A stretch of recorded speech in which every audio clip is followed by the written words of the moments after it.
अस्सलाम वालेकुम स्टूडेंट्स। हमारा आज का टॉपिक है स्टोरेज डिवाइसेस। इसमें ये चैप्टर नंबर 5 है आईटी सीरीज़ की बुक में। वहाँ से आपको इसकी हार्ड कॉपी भी मिल सकती है। तो अब हम देखते हैं कि स्टोरेज डिवाइसेस क्या होती हैं। इसमें स्टोरेज क्या होती है। Storage is use to store data, information and program permanently. Storage क्या है, is use to store data, information and program permanently.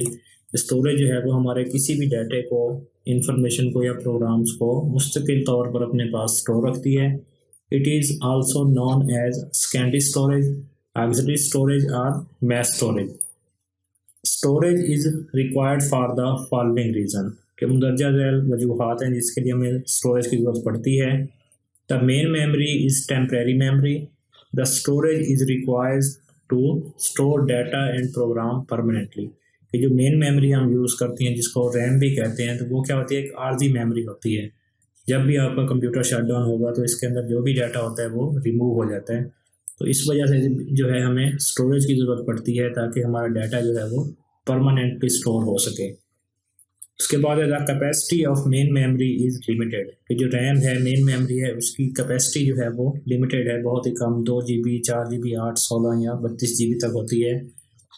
The storage is required to store large amount of data and programs. तो इसलिए हमारे पास जो data है वो बहुत बड़ा होता है, उसके लिए हमें स्टोरेज की ज़रूरत पड़ती है। स्टोरेज जो है वो जीबीज़ में, टेराबाइट्स में, एक्साबाइट्स में अवेलेबल है आज के दौर में। Different storage media are used to store data, information and programs. It is called non-volatile because its contents remain safe even if the computer is turned off. इसको क्या कहते हैं, non-volatile कहते हैं। इसलिए non-volatile कहते हैं कि इसके अंदर जो भी कंटेंट होंगे, जो भी डाटा होगा वो हमारा महफूज रहेगा चाहे आप कंप्यूटर को ऑफ भी कर दें। Storage media are available in different sizes and capacities, कि ये मुख्तलिफ साइजेस में और मुख्तलिफ कैपेसिटीज़ में हमें स्टोरेज मीडिया अवेलेबल है। The storage media can be removable, internal और एक्सटर्नल स्टोरेज। कि रिमूवेबल क्या है कि आप जब आपने इस्तेमाल करना है इसको कंप्यूटर के साथ अटैच करें फिर उसको उससे हटा लें। उसके बाद इंटरनल से मुराद क्या है कि जो कंप्यूटर के अंदर लगे होंगे। एक्सटर्नल से मुराद क्या है कि आप जो एक्सटर्नल किसी तार के ज़रिए से जो है वो उसके कंप्यूटर के साथ कनेक्ट करते हैं। Examples of storage media are hard disk, solid state drives, USB flash drives, memory cards and optical disk। तो ये हार्ड डिस्क है आपके पास, ये SSD इसको कहते हैं। उसके बाद USB फ्लैश ड्राइव्स हैं, ऑप्टिकल डिस्क हैं, मेमोरी कार्ड्स हैं, जहाँ पे आपके पास स्टोरेज के लिए ये बड़े साइज़ के स्टोरेज के लिए इस्तेमाल होते हैं। उसके बाद hardware unit use to store and retrieve data to and from a storage medium is called storage devices. कि जो स्टोरेज मीडियम है जहाँ पे आपका डाटा है वहाँ से डाटे को रीड और राइट करने के लिए जो चीज़ इस्तेमाल होती है उसको स्टोरेज डिवाइसेस कहते हैं। Two important functions of storage devices are reading and writing. तो रीडिंग क्या होती है, the process of copying data, instruction और information from the storage medium to memory is called reading. कि जो स्टोरेज मीडियम में आपने डाटा रखा हुआ है वहाँ से रैम की तरफ जो डाटा आ रहा है रैम के ऊपर, उसको क्या कहते हैं, रीडिंग। राइटिंग क्या होगी, the process of copying the data, instructions और information from the memory to a storage medium is called writing. कि मेमोरी से जब हार्ड डिस्क की तरफ डाटा जाएगा तो उसको क्या कहते हैं, writing. A storage can be compared on the basis of the following characteristics। Number 1 पे है कि जो स्टोरेज मीडिया में हमको कौन सी खसूसियात की बिना पर एक दूसरे के साथ जो है वो कंपेयर कर सकते हैं। इसमें नंबर 1 पे है कैपेसिटी, कि कितना डाटा जो है वो कोई हार्ड डिस्क या स्टोरेज मीडियम स्टोर कर सकता है। उसके बाद क्या है, speed. Speed is measured by access time and data transfer rate. कि कितनी एक्सेस टाइम से मुराद क्या है कि जो आपको डाटा चाहिए कितनी जल्दी जो है वो आपको वो डाटा ढूंढ के देती है। और ट्रांसफ़र रेट क्या है कि रैम से हार्ड डिस्क की तरफ और हार्ड डिस्क से रैम की तरफ जो है वो कितने, जो कम वक्त में डाटा ट्रांसफ़र करेगा वो उसकी स्पीड जो है वो ज़्यादा बेहतर होगी। इसकी स्पीड को मेजर क्या किस में किया जाता है, it is measured in milliseconds. उसके बाद में basic units of data storage. कि डाटा स्टोरेज करने के लिए हमारे पास बेसिक यूनिट्स क्या होंगे, इसमें है कि नंबर 1 पे है बीट। आपको पता है कि कंप्यूटर जो है वो सिर्फ बाइनरी लैंग्वेज को समझता है। बाइनरी लैंग्वेज में दो ही डिजिट इस्तेमाल होते हैं, 0 और 1। Computer work with binary digits, these digits are in the form of zeros and once.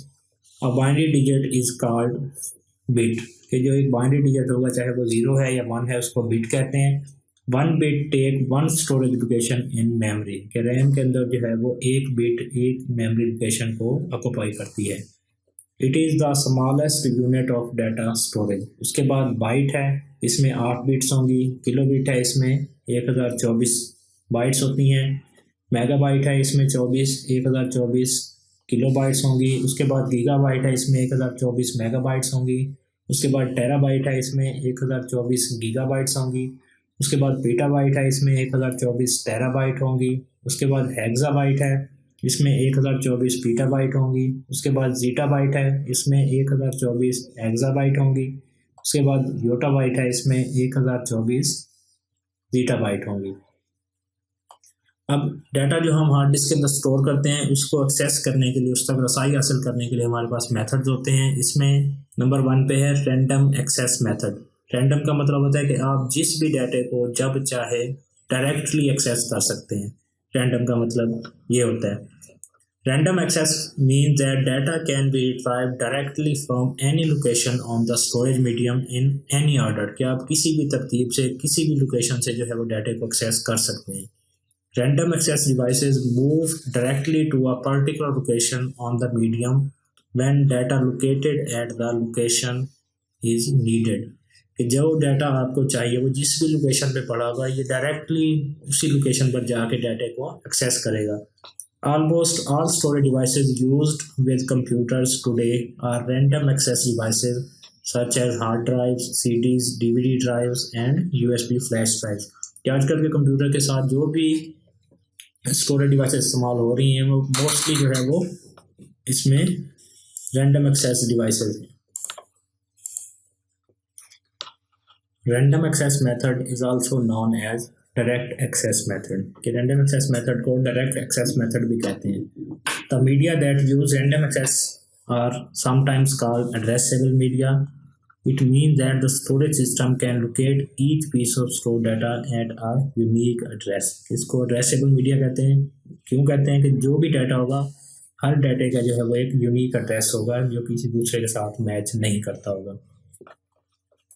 उसके बाद दूसरा मेथड है इसमें sequential access method. A sequential access method means that data can be retrieved in the same order in which it is stored in the medium, कि जिस तरतीब के साथ आपने डाटे को स्टोर किया हुआ है सेम उसी तरतीब के साथ ही आप डाटे को एक्सेस कर सकते हैं। रैंडम एक्सेस इसमें नहीं कर सकते। The data can not be access directly. This process read data from the beginning, के हार्ड डिस्क के या स्टोरेज मीडियम के शुरू से ही डाटे को रीड करना शुरू करेगा। जहाँ पे आपका मतलूबा डाटा उसको मिल जाएगा तो वो डाटा आपको एक्सेस उस तक दे देगा और आपको वो डाटा फराहम कर दिया जाएगा। It continue reading data until the required data is found, कि जब तक आपका मतलूबा डाटा नहीं मिल जाता ये तब तक डाटे को ढूंढता रहेगा। This method of accessing data is slow and time consuming. ये जो मेथड है ये सुस्त है और इस पर टाइम भी ज़्यादा लगता है। It is not commonly used access method and is used in magnetic tape, कि ये ज़्यादातर इस्तेमाल नहीं होता। जो पहले ज़माने में वो रील वाली फिल्में होती थी या कैसेट होती थी वहाँ पे जो है वो ये मेथड यूज़ होता था कि अगर आपने उसमें एक गाने से दूसरे गाने में जाना है तो पहले आप उसको सारी रील को जो है वो फॉरवर्ड करते थे तब जाके आप अपने मतलूबा सॉन्ग तक या डाटे तक पहुँचते थे। The magnetic tapes are typically used with the computers for backup purpose। ये मैग्नेटिक टेप जो होती हैं वो केसेट बैकअप के लिए इस्तेमाल होती हैं कि आप अपने डाटे को उनमें महफूज करके रख देते हैं और लंबे अरसे तक जो है वो डाटा उसके अंदर महफूज रह जाता है। It moves in sequence to read the data from a specific location like an audio tape, कि वो जो ऑडियो केसेट्स होती थी उसमें भी आप उस डाटे को जो है वो मूव करके आगे पीछे अपने मतलूबा डाटे तक पहुँच सकते थे। इसके डिफरेंसेस हैं मेमोरी स्टोरेज के, ये आप लोगों ने देख लेने हैं।